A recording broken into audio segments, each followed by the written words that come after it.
अस्सलामुअलैकुम विद्यार्थी मित्रों, આપણે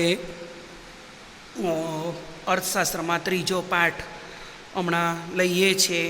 એમાં હમણાં સુધી 7 સેશન આપણે જોઈ ગયા. આ છેલ્લું સેશન છે.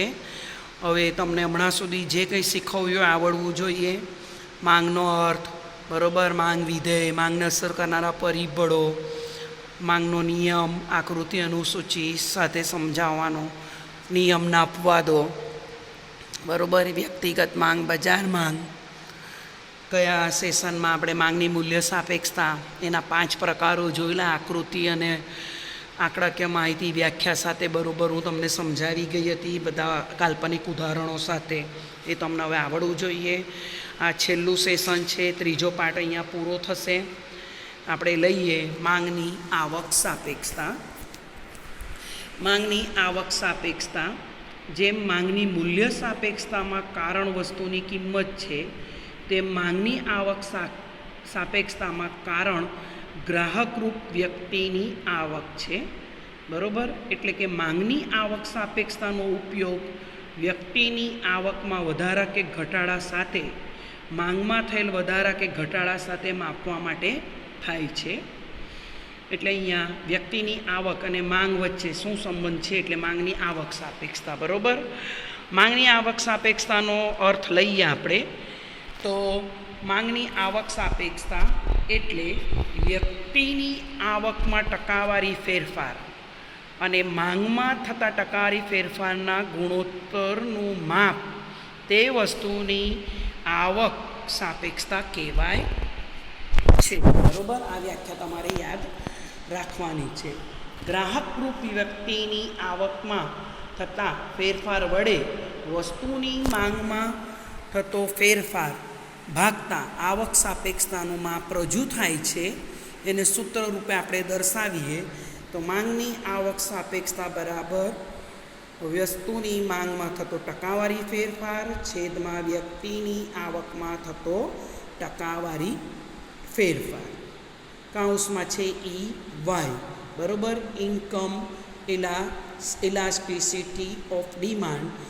ઈ વાય, વાય એટલે ગ્રાહકની આવક. આપણે આગળ જોઈ ગયા વિધેયમાં. માંગની આવક સાપેક્ષતાના પ્રકારો કેટલા છે? 3 છે. બરાબર, મૂલ્ય સાપેક્ષતાના 5 છે. એમસીક્યુમાં પૂછાય, યાદ રાખવાનું. પહેલું છે હકારાત્મક, એટલે કે ધન આવક સાપેક્ષ માંગ.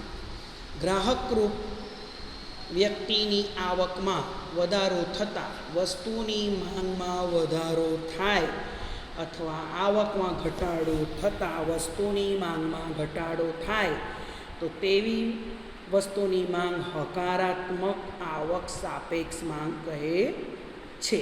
બરાબર, આવકમાં થતા ટકાવારી ફેરફારને માંગમાં થતા ટકાવારી ફેરફાર કેવો સરખો હોય તો ત્યારે હકારાત્મક બને. વાસ્તવમાં હકારાત્મક ધન આવક સાપેક્ષ માંગના પણ પાછા 3 પ્રકારો પડે છે. એટલે પહેલાં આવક સાપેક્ષતાના પહેલા પ્રકારમાં હકારાત્મક આવક સાપેક્ષતાના પેટા પ્રકારો પાછા 3 છે. પહેલું છે એકમ આવક સાપેક્ષ માંગ, ઈ વાય બરાબર 1, એટલે કે 1 જેટલી આવક સાપેક્ષ માંગ. તો વ્યક્તિની આવકમાં થતો ફેરફાર અને વસ્તુની માંગમાં થતો ફેરફાર કેવો હોય?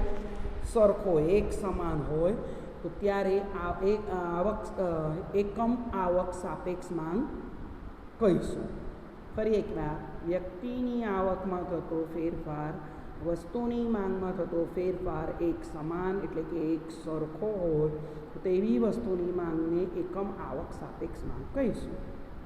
બરાબર, આગળ બીજો એનો પેટા પ્રકાર એકમથી વધુ આવક સાપેક્ષ માંગ.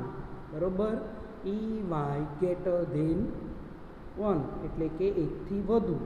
બરાબર, વ્યક્તિની આવકમાં થતો ફેરફાર એ વસ્તુની માંગમાં થતા ફેરફાર કરતાં વધુ હોય તો ત્યારે આપણે એકમથી વધુ આવક સાપેક્ષ માંગ કહીશું. બરાબર, આગળ લઈએ એકમથી ઓછી આવક સાપેક્ષ માંગ. તો ઈ વાય લેસ ધેન 1, એટલે 1 થી ઓછી વ્યક્તિની આવકમાં તો ફેરફાર એ વસ્તુની માંગમાં થતા ફેરફાર કરતાં ઓછો હોય તો તે વસ્તુની માંગને ઓછી આવક સાપેક્ષ માંગ કહીશું. બરાબર. બુકની અંદર તમારે અહીંયા થોડીક એક શબ્દની ભૂલ છે, વધુ ત્યાં ઓછો અને ઓછો ત્યાં વધુ. બરાબર. ગેટર ધેનમાં ઓછું છપાયેલું છે અને લેસ ધેનમાં વધુ છપાયેલું છે, તો એ જરાક સુધારી લેજો. નવી બુકમાં કદાચ સુધારો છે, જૂની બુક્સમાં સુધારો નથી. આગળ આપણે લઈએ. હવે તમને સમજ પડી ગઈ ને માંગની આવક સાપેક્ષતાનો અર્થ અને એના પહેલો પ્રકાર હકારાત્મક અને એના 3 પ્રકારો આપણે જોયા. બરાબર. એકમ બરાબર, એકમથી વધુ અને એકમથી ઓછી. આગળ લઈએ નકારાત્મક એટલે કે બરાબર ઋણ આવક સાપેક્ષ માંગ અથવા નકારાત્મક આવક સાપેક્ષ માંગ. પેલી હકારાત્મક એટલે ધન પહેલો પ્રકાર છે, એના 3 પ્રકાર જોયા. આ છે નકારાત્મક એટલે કે ઋણ આવક સાપેક્ષ માંગ. ગ્રાહક રૂપ વ્યક્તિની આવકમાં વધારો થતાં વસ્તુની માંગ ઘટે અથવા વ્યક્તિની આવકમાં ઘટાડો થતાં વસ્તુની માંગ વધે તો તેવે વખતે નકારાત્મક આવક સાપેક્ષ માંગ કહેવાય. સામાન્ય રીતે આપણે જોઈ ગયા આગળ હલકા પ્રકારની એટલે કે નિમ્ન ગુણવત્તાવાળી વસ્તુઓ આવક અસર નકારાત્મક હોય છે. આ ખ્યાલ સર રોબર્ટ ગિફન નામના અર્થશાસ્ત્રીએ રજૂ કર્યો, એટલે એને ગિફન વસ્તુ તરીકે પણ ઓળખવામાં આવે છે. હું તમને આગળ એ વ્યવસ્થિત વિસ્તૃત સમજાવી ગઈ છું. દાખલા તરીકે બાજરી, બરછટ કાપડ, પામોલીન તેલ, વનસ્પતિ ઘી, એ બધી હલકા પ્રકારની વસ્તુઓમાં નકારાત્મક આવક સાપેક્ષ માંગ જોવા મળે છે કે આવક વધતા આવી વસ્તુઓની માંગ ઘટી જાય છે. આવકની બી વધી હોય, ઓછી હોય, પણ સામે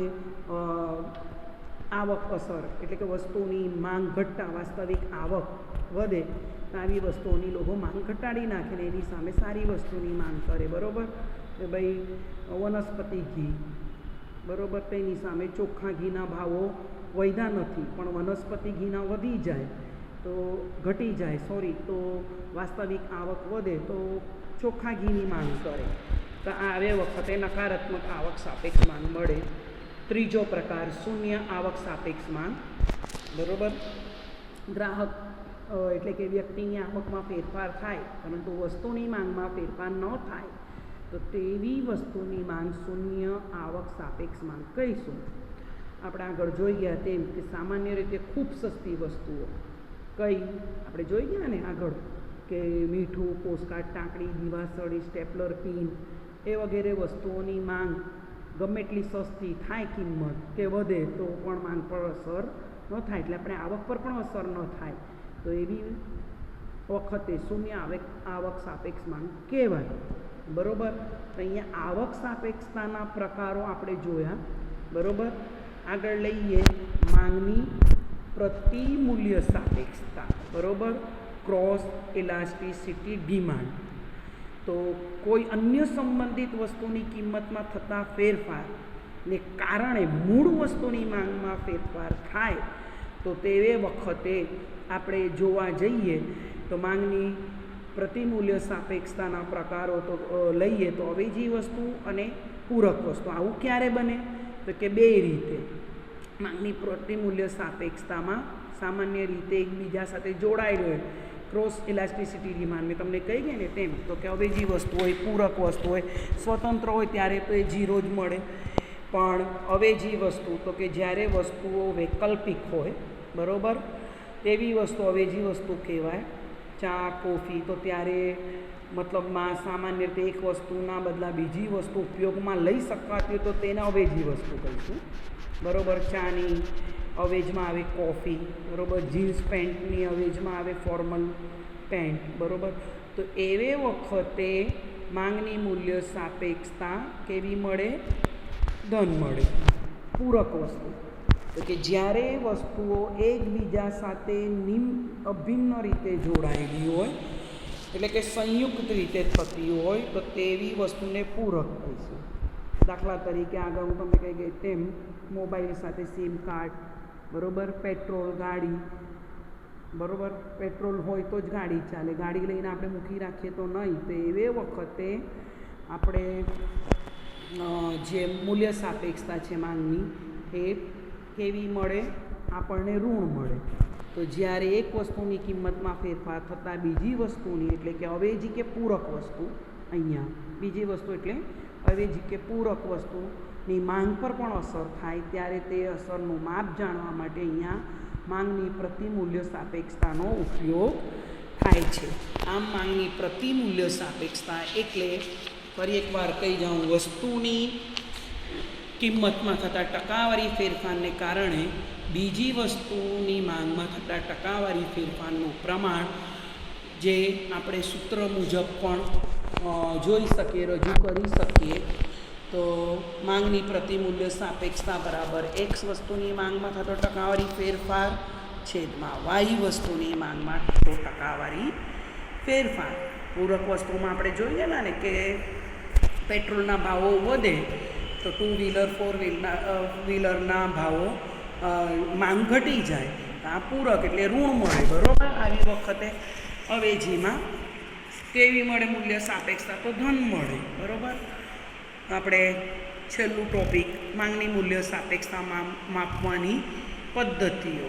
તો માંગનો નિયમ વસ્તુની કિંમતને કારણે, બરાબર, માંગમાં જોવા મળતા વ્યસ્ત ફેરફારો વિશે ચર્ચા કરે છે. આગળ આપણે જોઈ આખા ચેપ્ટરમાં કિંમત અને માંગ વચ્ચે કેવો સંબંધ? તો કે વ્યસ્ત. બરાબર.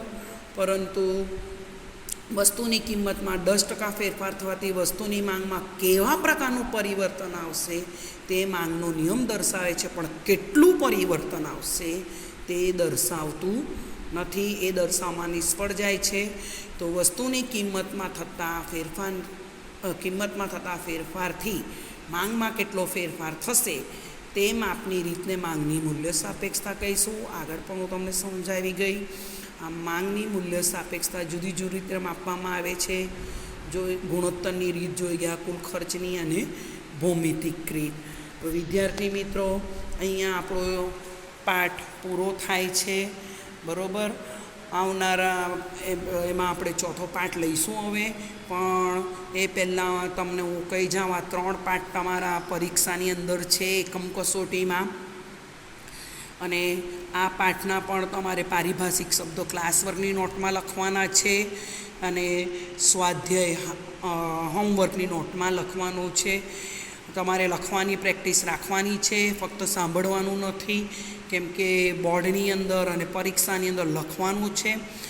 આપણે ફરી મળીશું. ત્યાં સુધી થેન્ક યુ અને ઓલ ધ બેસ્ટ પરીક્ષા માટે.